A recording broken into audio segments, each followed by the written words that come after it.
Is it Trump or Kamala? Team Red or Team Blue? What can we learn from the music of the spheres? Let's find out.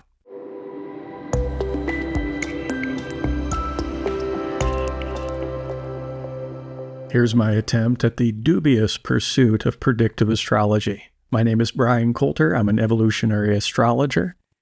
And even if you have zero interest in the American elections, you can still parse out some morsels of insight as we explore what these planetary events feel like. They do affect us as a collective and on an individual level. As above, so below.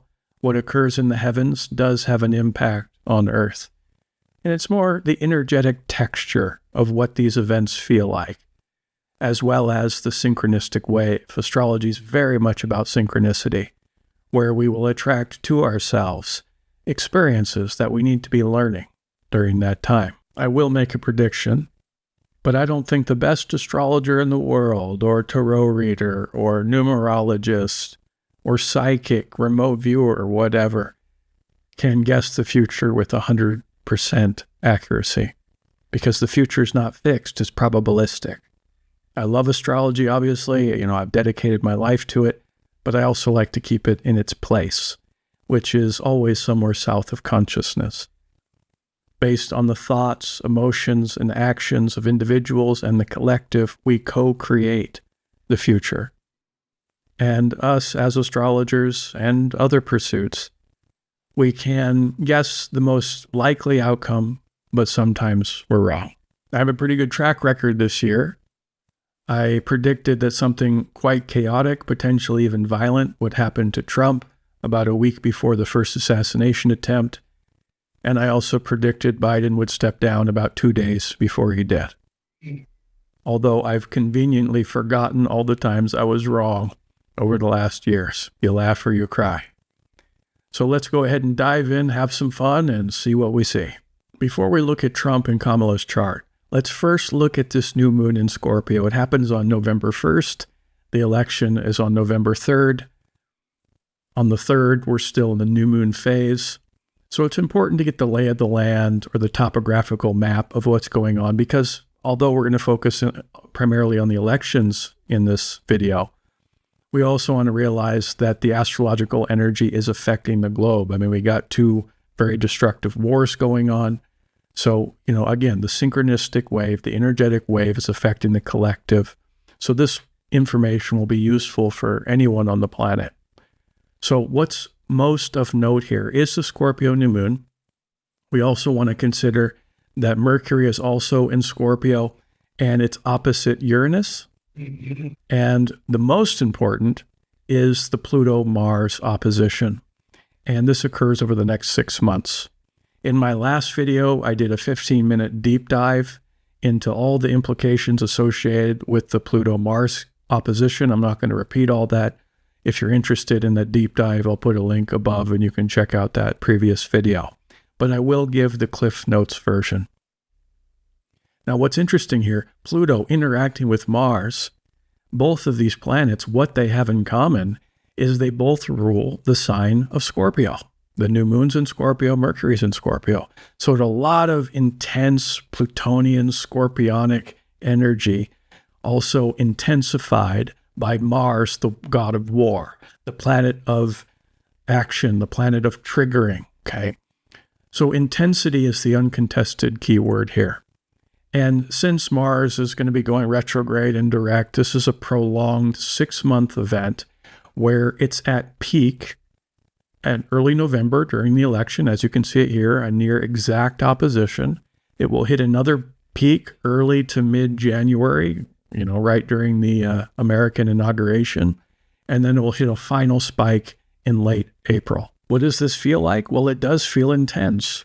Mars is heating up the pain body of the collective, that which we seek to suppress or repress. The pain body, the PTSD signatures of the sea of people, all that rising to the surface. People are very much, let's say, easily triggered during this time because their trigger point emotions are much more touchy. Also, Pluto is the planet of extremes, so it's bringing out this extremes of Mars. And when we talk about emotional states associated with Mars, we have fear and anger and rage and destruction. That's on the more negative side. On the more positive side of the extremes, we have bravery and courage and willpower and protecting the weak and defenseless and indomitable willpower and fear facing against the darkest aspects of life and of reality. That's the more Pluto side. We will experience the good, the bad, and the ugly of this intense pair over the next 6 months. And this is pronounced now on the first maximum spike during the Scorpio new moon. And the new moons are about new beginnings. And Scorpio is an intense sign as well, but it's also about truth. It's about no longer suppressing or repressing things and aspects about life that are considered taboo in a lot of ways. A lot of things that folks prefer to be in denial about or compartmentalize or rationalize. With this cocktail of events, we're looking at sudden, especially with Uranus in the mix, sudden intellectual insights or truths coming to light that are a little bit shocking. The last video was called October Surprise. That very much could be a title for this video as well. This new moon chart, again, November 1st, just a couple days before the election. I would not be surprised if there were things coming to light that were quite surprising that we didn't see coming. October, well, in this case, early November, surprise. So buckle your seatbelts. All right, so that was the super condensed, contrasting background of what we're experiencing as a collective energetically and synchronistically. Now we can look at the individual charts. This is actually Trump's chart. And sorry, it looks a bit small on the screen. Hopefully you can see it. I'm having trouble lining it up with the software I'm using. But here it is.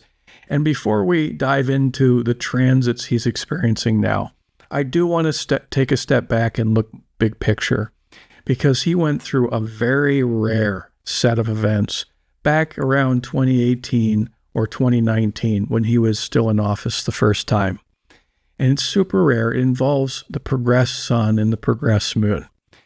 And right around 2018, 2019, he experienced two 30-year cycles starting at about the same time.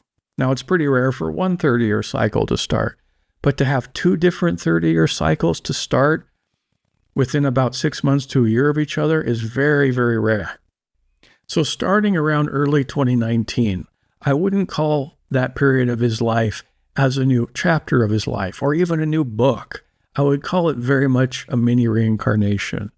That was a period of time, again, from 2019 probably until about 2022, 2023, I didn't get the end dates, of new beginnings. Now, the nature of new beginnings is you plant seeds in the ground, but nobody can really see where those seeds are going, not fully, because they're still underneath the ground. Meanwhile, he created those new beginnings in his life. He's watering those seeds. They're still in the ground. Now, during this election, he's recently entered what's called the waxing crescent phase, where whatever seeds he created over the last years break ground, so to speak, and we can begin to see the fruits of his labor, okay, where the green pokes above the ground and we can see those new beginnings. A metaphorical corollary we could use is J.K. Rowling started writing the first Potter manuscript during her new moon phase. The new beginning was there, but you ain't seen nothing yet. She got to her waxing crescent phase and she got the contract to publish the first Potter novel. Not with a whole lot of fanfare, but of course it took off explosively from there. So there is this sense of momentum during the waxing crescent phase, and that's important to point out because those seeds are going to start to grow and grow very quickly. Now, one of the primary challenges of the waxing crescent phase is that because the visibility is there, the momentum is gathered, also it tends to be a very competitive time. Those who perceive those new beginnings as threatening come out of the woodwork from every single direction, and the competition goes to colossal levels. So that's important to point out. The momentum has gathered. Now let's look at the transits. This is November 3rd, okay, still during the new moon phase. The inner wheel is Trump's chart, and the outer wheel are the transits. Now, I'm not going to do a birth chart analysis here. let's just look at the big planetary events that are affecting him. Notably, he has the Uranus conjunct his midheaven and Jupiter conjunct his sun in the 10th house. Now, the 10th house and the midheaven relate to words such as career, mission, his relationship to the community. It's very common for us astrologers to see very stacked 10th houses in the charts of famous people. Well, he was born with a stacked 10th house. No surprise there. His sun is also his chart ruler, okay?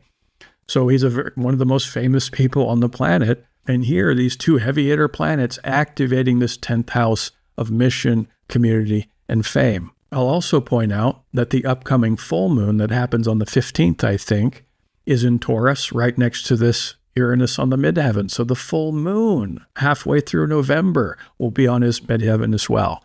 This feels big. It feels gargantuan. It feels expansive. Jupiter, the greater benefic, the king of the gods, expanding his sun in the house of mission. Meanwhile, Uranus is interesting here because Uranus deals with shocking, the chaos, the disruptive, out of the blue, that sort of thing.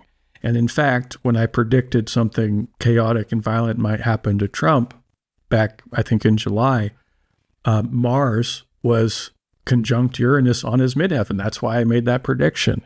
It's visible where all the neighbors and relatives can see it, where the sea of people can see it. That's the midheaven. Now, this concept of Uranian shock and surprise, we'll come back to that. I want to get over to Kamala's chart. But one more thing I want to say is, obviously he's one of the most famous dudes on the planet. But this does feel like, it's such an expansion. It's like even more fame. I mean, that's hard to believe. Okay, so it does feel like a rise. Now let's take a look at what Kamala has going on. So looking at her chart, she actually has Jupiter near her ascendant, which can be perceived as a good thing. And she also has Uranus in a conjunction with her Jupiter in the 12th house. Another event that's also of note is I mentioned this Mars-Pluto opposition, the intensity that we're feeling during this time. Well, it doesn't affect every individual in the same way. It depends on where that configuration is landing in their own personal chart. And for Kamala, it's very powerfully placed because Pluto is in its own house, the 8th house of her chart. Meanwhile, it's in a rather tight square aspect to her sun and her moon. She was born a full moon baby, a moon opposite sun in Libra, Aries. And Pluto at 29 degrees of Capricorn, finishing up its last stint through Capricorn, is in this hard square to sun and moon, both her luminaries. Now, squares are a tension-based aspect. It's a 90-degree angle. It really brings about great friction in one's psyche. And to be honest, this is brutal. I mean, to be fair, she's been experiencing the Pluto square her sun moon for the last 2 or 3 years. And I would imagine the last 2 or 3 years have been incredibly brutal and intense for her. I mean, this is rough. Many astrologers will predict, just an intense psychological and emotional pressure exerted on the psyche of the person if Pluto is in aspect to the sun or the moon, just individually. But here it is affecting both through the challenging square. Pluto, super powerful in its own house. The amperage is at maximum now, at peak spike, triggered by the Mars opposing Pluto. Yikes. Look, I cannot even imagine what the last couple years must have been like for her. You add to it the career choice she made, just the incredible amounts of pressure politicians must feel, especially when they rise to this level. Plus, she's kind of thrust into the limelight suddenly when Biden took a step back. To be honest, I'm surprised she hasn't had a psychological break. I mean, look, to say it positively, she's had the evolutionary opportunity to reach profound levels of emotional transformation if she's been brave enough to do the deep psyche spelunking necessary to really work with those traumas, with those wounds. I imagine over the last couple of years, her traumas, and I'm not picking on her here, we're all traumatized somehow, but this is what Pluto in its own house, squaring the sun and moon, is like. I would imagine this is the most intense period of time in this entire incarnation for her. No contest. And if she's been willing to navigate the stormy depths of her psyche, there is fertile ground for growth here and utter transformation. Has she been doing that work? I don't know. But what I do know is that politicians, just the nature of that beast, so to speak, many of them live in denial, compartmentalize, and rationalize. Many politicians are lawyers. They're trained liars, or at least, that's a little negative. They're trained to spin the truth, conveying a different feeling without disputing the basic facts. So many lawyers and politicians kind of just have to stuff, and do that denial. Maybe she's the exception, I don't know. But yeah, this is pretty wild. This doesn't say much about the prediction of what the outcome will be, but it is saying what it must feel like for her, which is like mind-numbing intensity.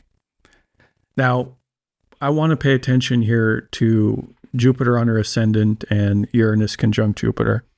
Now, Jupiter conjunct the ascendant typically is seen as a very beautiful thing. When we're looking at Trump's chart, Jupiter's on his sun. That's another very powerful Jupiter event. Jupiter, the greater benefic, the planet of luck and expansion and faith building. Okay, well, Jupiter on the ascendant is good too. I would say Trump's Jupiter event is stronger, because if you look at Jupiter here, it's not like right on the ascendant. It's actually drifting away because Jupiter's in retrograde, so it's actually headed in this direction, away from the ascendant. I'd feel better about it if the conjunction was applying. Jupiter was heading towards the ascendant, or even better, was in her first house. But it's actually in the 12th house, along with Uranus on her birth chart, Jupiter in the 12th house. So this is heavy-duty 12th house influence, whereas Trump was more, 10th house, mission, career, community. Now, the 12th house historically is known as the house of troubles, the house of grief, the house of loss. Stating it more positively, the higher octave expression of the 12th house is spiritual evolution through learning the lesson of non-attachment. And people who really struggle with heavy 12th house stimulus are folks who get overly attached to something, because the lesson is non-attachment. And if we become overly attached and we resist non-attachment, kicking and screaming, we can receive what Doskalos from Cyprus, the Christian mystic, said, the sting of consciousness. It's like God saying, okay, that thing with which you're attached, I'll take it away. Why? Because I love you. Irony intended. And this is the connection between these two ideas. Spiritual development through learning non-attachment, and the more grief side or loss side of the 12th house, where we receive the sting of consciousness because we didn't learn the lesson, and that thing gets taken away, hence why it's known as the house of loss. Now, the Uranus-Jupiter conjunction is fascinating. They've done astrological studies on the charts of people who have won great big prizes, like jackpots, the lottery, big prizes in Vegas. And in studying their charts during that time, they noticed this statistical anomaly, where there was often Uranus-Jupiter interactions during that time in their life. And the reason for that kind of makes sense, because here you have Jupiter, the planet of jackpots, the planet of luck. The toast tends to land butter side up 85% of the time during Jupiter events. Meanwhile, Uranus, out of the blue, sudden, shocking, disruptive, the planet of suddenness, hits the planet of luck, sudden jackpot. Okay, so that's the connection. And then we think, oh, that sounds pretty good. Maybe she's getting this sort of unexpected win. That can be associated with Uranus-Jupiter. But yet, it's in the house of grief and loss. What's the integration between these two very different things? Here's the metaphor. True story. I have a client, she went through a very similar event, and she lost her father suddenly. She didn't see it coming. It was pretty healthy during that time. It really brought her to her knees. Incredible levels of grief, of course. I lost my dad a few years ago as well. It's incredibly painful. However, she did receive a rather large sum of money through the will. So she won in that sense of an expansion of her bank account, okay, but she won through a loss. And, obviously, if she had to choose between the two, she'd rather have her dad. But this is, it's very poignant. This is a tricky thing we're navigating here. The Uranus-Jupiter conjunction. It's like we can even win through the loss. Now, returning back to Trump's chart for a moment, we can get a sense of how these are much different from each other. I will have some more things to say about Trump, but as you can see, the symbols are quite fascinating. And if you'd like to learn how to start reading charts yourself, I do have a 10-hour course, Introduction to Astrology, Evolutionary Astrology, the specific style. Right now, I have a promo going, 25% off the cost. I'll put a link above and in the show description if you're interested and if you want to come study with me. In regards to a prediction, I got to say, things look better for Trump. It's kind of obvious in my description of the symbols. So I'm going to go ahead and predict that he's going to win it, but with a big caveat. Because what's left pending here is this Uranus on the midheaven. This symbol, this pulse of shock. Again, when Mars was conjunct Uranus back in July on his midheaven, he had the first assassination attempt. Now, if Donald Trump wins, I think at least for, half the population of the U.S., that's not going to be so shocking. They expect it. Of course, it will be shocking to the other half, right? But it doesn't seem like something that's, totally out of the blue, didn't see it coming. Because Uranus is classic for just hairpin turns. And then also, in a couple weeks, you have that full moon hitting the same Uranus ascendant. So if he does win, the first couple weeks are going to be very wild for him. And to be honest, I'm not so sure he's actually going to make it into office come January. Maybe I'm wrong, okay? But this Uranus is the part that's hard to predict. And that's just the nature of Uranus itself, because it is the planet of unpredictability. So I don't know how this Uranus will manifest for him. Maybe a third assassination attempt, maybe a health scare, maybe something legal pops up. Who knows? It's impossible to tell. And I hope none of these things happen. I don't wish ill will or bad things to happen to anybody. But that's the pressing question for me. This Jupiter is quite obvious. It's super powerful on his sun. That's why I think primarily his astrology looks better than Kamala's. So that's pretty sweet. But it's this Uranus left pending that has me raising my eyebrow in suspicion. So we'll see what happens. And again, with evolutionary astrology, even though I do like to dabble in the fun predictive stuff, the fortune-telling stuff, we always want to stay in more solid ground and ask ourselves the evolutionary question: how can I work with these energies for my own betterment and evolution? And again, with Pluto opposite Mars over the next 6 months, it is going to be super intense, again, in November, January, and April. But we're trying to heal as a collective. We're trying to heal that pain body. But in order to heal, we have to feel. Some of those painful emotions have to be dredged up to the surface so that we can attempt to release them. And I would recommend practicing caution, restraint, and don't really fall into the trap of the volatility that Mars opposite Pluto will certainly bring about in the hearts and minds of many, especially during this quite divisive time. I just released a meditation for world peace. It's a perfect meditation to practice over the next 6 months as we try to develop a certain quiescence state of consciousness, a calm, a serenity within, as we practice meditation to not only generate internal peace, but to send that peace out to the world. I'll put a link above to that new meditation. It's on my other channel. You can find it in the show description as well. These are the core evolutionary intentions, with the goal being to expand our consciousness.